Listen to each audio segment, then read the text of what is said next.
বুঝলা পল্টুদা, মালটা খাওয়ার পর থেকে না মাথাটা কেমন হালকা ঝিনঝিন করা শুরু হয়ে গেছে। হাট বাড়া, এখনকার বাংলায় নাকি আবার ঝিনঝিন করে?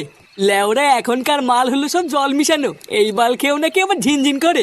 তুই কি বাড়া মাল খেলি না বাবার বাড়া খেলি যে এইটুকুতেই তো নেশা হয়ে যাচ্ছে? আরে পল্টু, ওর নেশা হওয়ার কথা বলেনি, ও শুধু বলতে যে হালকা ঝিনঝিন করছে। ও তাই বল, আমি তো ভাবলাম বাড়া আবার নেশা হয়ে গেল নাকি। আচ্ছা, আজকে তো আমরা এখানে সবাই আছি, কিন্তু ফুটো নেই কেন রে?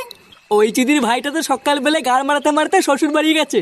বাড়ার বাল তাও তো গেছে, আর আমার সেগো মানি শ্বশুরটা তো আমাকে ডাকেই না।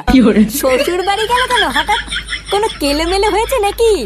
আরে না রে, ফুটোর বউ কয়দিন আগে ফুটোর সাথে ঝামেলা করে বাপের বাড়ি চলে গেল না। কালকে নাকি ফুটোর বউ ফুটোকে ফোন করে নিয়ে আসতে বলেছে, তাই ফুটো আনতে গেছে। আমি যতদূর জানি ফুটোর শ্বশুরটা না খুব একটা সুবিধার না, মালটা নাকি হাড় বজ্জাত, ফুটোকে তো সহ্যই করতে পারে না। ওলে ওরা পোদ মারা গিয়ে তাতে তোর কি? তুই ভোদার বাল মাল খাচ্ছিস, খানা। সে তো খাবো, কিন্তু ভাবছি ওইদিকে আবার কোনো কেলো না হয়।